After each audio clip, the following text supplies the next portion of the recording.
Welcome back, everyone. I'm your host, Storm, and if this video isn't any indication, my copy of Final Fantasy 15 still is not here. So until it comes here, I guess I can do this video in the meantime. Uh, Brotherhood Final Fantasy 15 is another tie-in to the Final Fantasy 15, I guess, mini-series, sub-series that for the Final Fantasy franchise at this point. Um, it focuses on the journeys of Noctis, Prompto, Ignis, and Gladiolus, I guess, concurrently to the events of Final Fantasy 15 itself. The episodes themselves seem to be kind of vignettes that take place in between certain segments of the game itself, as far as I can tell. Episode 1 in particular seems like it takes place at least around the time of the episode Duske demo that came out earlier this year. Uh, Noctis and the others are traveling by car in a desert area, and the episode itself just really embodies one of the things I love most about Final Fantasy 15 and its cast of characters. Uh, in previous games, the characters themselves, to me, never seemed that close.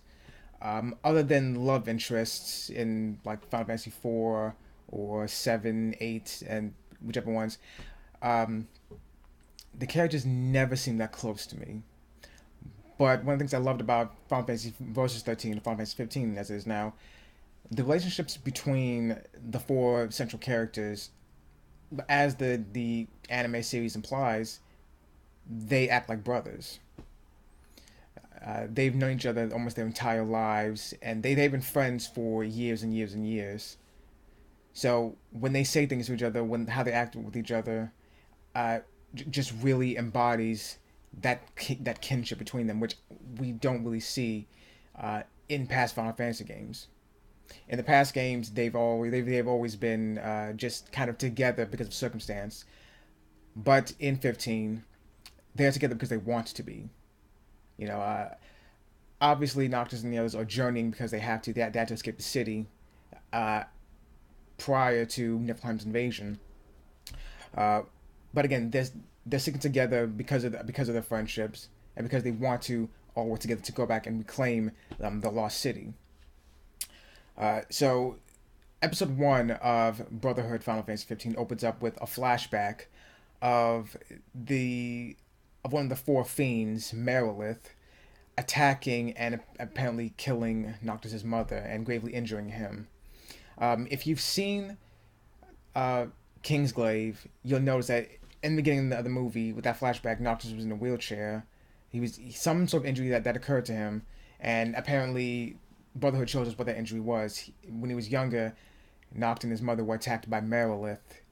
She was unfortunately killed. Noctis survived, and they were saved. He was saved by Regis, his father. So, and if the lore of Final Fantasy 15 is sticking at least closer to what Versus 13 was, this is the injury. This is the near-death experience that Noctis experienced that gave him his power before whatever mystical power that the goddess Etro had just bestowed upon him. But again, 15 is not Versus 13, so that could all be out the window as far as I know. It probably is, honestly, if I think about it. That's probably all gone. But in case it isn't, you know, there's the explanation right there. Uh, so the episode itself, there's not a whole lot to it. There's not a whole lot of substance to it in terms of story linked to the game itself. But again, the series just really shows how the four of them got together, how they became friends, and episode 1 of the series really embodies that. Uh, they're all traveling by car, and not being the kind of lackadaisical person he is, just wants to go back to sleep in the middle of the car ride while they're on their way to getting food. They get to a diner in the middle of nowhere. And again, this goes back to what I said before in the Kingsglaive movie. Noctis, he is something of a character. He is really possibly the most human character that we've had in the series. I mean, I want all characters too, not just the main protagonists. Uh, Personally, I've always said that Tidus was probably the best main protagonist of the series, but I think Noctis has him beat here. It's a small thing, but it is notable while they're all eating, and Ignis and Gladiolus are, well, according to them, they're not fighting, they're not bickering, according to them, even though Prompto called them out on that. But as they're talking, Noctis is he lifts up the bunch of his hamburger and takes a fork and just picks up every last little piece of lettuce and tomato and shoves them all into Ignis's tray. And even though Ignis kind of calls him out on that, Noctis continues doing it. Uh, Noctis, that's my cat again, always ruining things. Ignis points out that he can't be a picky eater all his life, and Noctis just kind of continues doing it anyway. And again, as like I said, even though Ignis and Gladiolus were arguing, but even though they claim they weren't, it just shows how close they are, though. I mean, Ignis tells Gladiolus, like, you know what, why don't you kind of deal with Noctis for a second? Because I also do it every day. I also tell him that don't do that, don't do that. I'm trying to be your advisor, don't do that. He doesn't want to listen. I'm a little tired of it right now, so kind of why don't you do it for right now? And Gladius is like, nah, I don't want to do that. I don't want to do that at all. And they get into a little argument right there. Prompto says, don't argue. We're not arguing. Oh, if you say so. You say you're not, but you really are. And then the news comes, the radio comes on and tells them about what's going on in the Lucian Kingdom. And the thing is, I actually seen Brotherhood, at least the first 4 or 5 episodes, before I actually watched Kingsglaive. And now coming back to Brotherhood, it's become apparent to me. According to the news, the royal family is gone. They have all died, and Niflheim has set up kind of a provisional government in the city, in the crown city of Insomnia. Noctis hears this. Now, while it obviously bothers him, he's mostly taking it in stride because news report, the royal family is dead, but Noctis himself is still alive, so he knows that news report is mostly false. What he thinks he knows is that his father is still alive, which unfortunately is not the truth. Noctis is sitting there thinking, they say the royal family's dead, but I'm fine. I'm going to see Luna, and I need to meet up with Dad again so I can tell him everything, everything that is. I have no idea what he's talking about. Again, probably events prior to the episode itself. Like I said before, it's gonna be devastating to Noctis when he finds out that his father is gone now. And from what I can tell, I assumed they were gonna find out when they found out that Lucius had fallen, but Noctis still thinks his father was alive.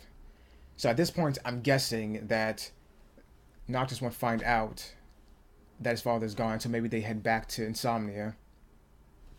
Because even now, and this is something I wondered about in Versus 13, honestly, when the game was still Versus 13, I was wondering how exactly they were going to work on taking back the kingdom.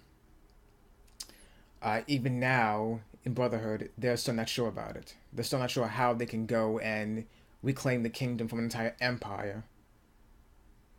I mean, even if they infiltrate the city and maybe take out some of the higher ranked government officials and such, there's still an entire army to deal with. There's still an entire empire to deal with. It's going to be interesting to see how they can do this. Yeah, but even wondering about this, they still find the time to at least sit down for the night and eat in peace while avoiding the pursuit of the Empire. And again, I said before, like, I love the fact that Noctis and the others are actually real friends. They've known each other for years. They know how each other thinks, how they act. They know each other well. So when they all sit down, out camping and eat the food that Ignis had cooked for them, you know, the music playing, the soft music, in the background anyway. They don't have a radio. They probably do have a radio with them, don't they? Well, maybe. I don't know. They probably play the radio out of the car or something. But the music that's playing, all of them sitting down around the campfire, eating, just enjoying each other's company, all of them wondering how much longer they can just sit there and eat in peace like this, because they know they can't camp forever.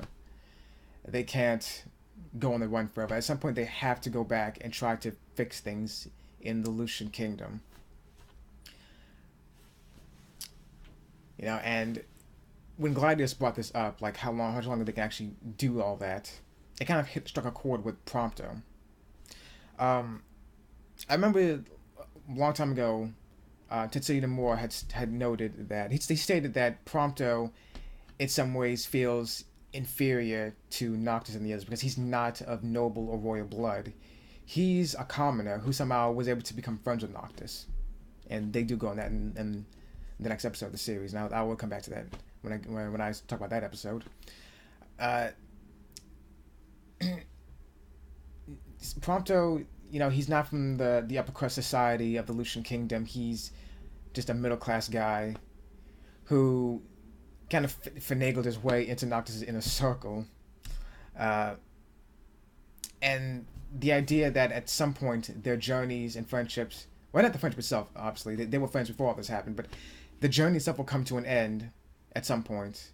They can't go out camping, they can't adventure like they are now. If you can call this adventuring, being on the run, trying to figure out how to reclaim your home. But the fact that it could all come to an end, kind of hit Prompto. I wouldn't say maybe hard, but like it made him stop and think for a second. So he picked up his camera and took another picture of Noctis eating. Another picture? Well, he's taking a lot of pictures, trying to form memories of their journeys together, whether good or bad. He just wants his memories there, because they are friends. However, this whole thing is going to end. In the end, they're friends, and this particular moment in time, Prompto wants to keep, he wants to keep those memories alive. He wants to keep that going. Yeah, that's sort of that idea that at some point there will be a conclusion. I do kind of feel for Prompto in that sense. Yeah, it's kind of fun. I kind of want this universe to keep going. Honestly, I do think there should be an end to it at some point. But like, part of me wants it just to kind of just keep going. I would love if like Final Fantasy 15, or maybe it wasn't Final Fantasy 15. Maybe it wasn't a Final Fantasy game at all. Just some new IP that Square was coming up with. Like they could just like perpetually just put out episodes of it, of an anime series or of a game, just constantly. No clear end in sight, but not to the extent that they're going to continue it indefinitely. Not like say if it was a new IP, new video game series, just putting out game after game of just Noctis and the others having their adventures, having the experiences together. I think that'd be really cool. Or again, an anime series, they just keep putting out episodes for however so often. What I'm saying, there should be an end. Obviously, there has to be an end, but like I wouldn't mind if they kept it going for like the longest time if they could, without the quality deteriorating, mind you, without it just kind of going downhill at some point.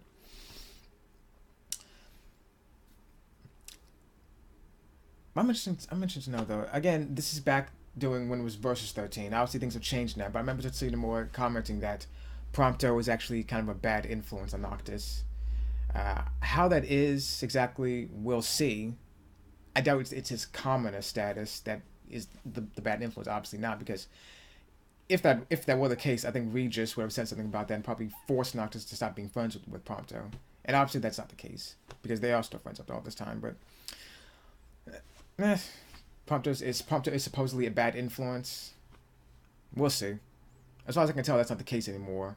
If that was the route they were going with this character, but if it was, that's not the case anymore, obviously, because things are very different. So after I'd like yet another night of camping, they all get back into the car and drive off. They come across a blockade of the Niflheim robots, and the giant airship blocking the path. So they have no choice but to fight through them. And this is one of the points where I wish many concepts from Versus 13 could have made it to 15. Again, I don't know how many concepts actually did make it through to the final product. But this is one of the things I really wish hadn't made it through. Originally, they were all going to be specialist types in their weaponry. When Ignis laid out the groundwork for their plan to assault the Niflheim robots, they all summoned their weapons, which I think is a very nice touch. Very obviously in past games, and actually I think in like a lot of games, honestly, not just in Final Fantasy, I think the term is hammer space. You know how weapons will be just put away, or items will just be put away in the pocket, or sheathed somehow. We never see them, but somehow we can always open up the inventory menu, and everything is still there, and we can equip them and unequip them as we choose. In Final Fantasy 15, actually, and also in Final Fantasy Type 0, they kind of worked around this by just having the weapons kind of magically appear and disappear as needed, kind of like the Keyblade in the Kingdom Hearts series. It's here when you need it. It goes away when you don't need it. Uh, so again, this is one thing I was talking about. Like Ignis wields, he dual wields daggers or giant knives anyway. Prompto wields guns. Gladiolus wields a broadsword, and Noctis can wield pretty much everything else. He can wield spears and axes and regular swords. But one of the concepts from Versus 13 they were working with was that they were all weapon types. They were all going to use a couple more weapons. Ignis was going to be able to use daggers and katanas. Gladiolus was going to use broadswords in his fists. Prompto was going to use handguns and shotguns. And Noctis could use everything. Noctis could use everything else. He could also use guns, but he would not be as skilled with guns as Prompto is, which is why back when you got you could play as multiple characters. When you took control of Prompto, the game was switched to a third-person shooter mode, and Prompto could actually aim the gun and shoot at enemy weak points. And when you switch back to Noctis, he can still use guns, but it'd be mostly with him shooting at the hip, like in a third-person shooter. You're not aiming; you're just pointing the gun out and blasting as you can. That would be kind of what Noctis would do with a gun, as opposed to Prompto with better skill. And I wish they brought that back in 15, because as far as I can tell, that's not the case. It's just the one type of weapon. Just Ignis's daggers, Gladiolus' broadswords, Prompto's handguns, and then Noctis using regular swords, spears and axes. Small gripe, I know. It's a small gripe. It's not really that important, but I thought it could have been a nice touch. It actually would have given a little variety to the different gameplay and styles, or at least Noctis' gameplay anyway. So they fight through the Armada a bit. All of them doing their part. All of them working together. All of them working together is just, again, it goes back to what I said. They work together well because they know each other so well. And past, I think other than probably Advent Children, we don't really see, to me, again, this sense of everyone working together and doing their part in the Final Fantasy game just is not there. And in this one segment in Brotherhood, actually the gameplay from the episode Duskgate demo, all of them working together, collaborating so easily is because they can do it so easily. Is because, again, they know each other so well. So when you see them fighting together and commenting to each other, that connection is solidified. And after they take down all the machines, the Niflheim... I wonder if are those airships autonomous, or is someone actually piloting them? When I think about it. Because after they mowed down most of the robots, including the one holding the flag, which I always thought was kind of weird in the demo. Like there's one robot holding a flag that kind of does nothing. I think it kicks you occasionally, but all its purpose is to hold up the Niflheim flag.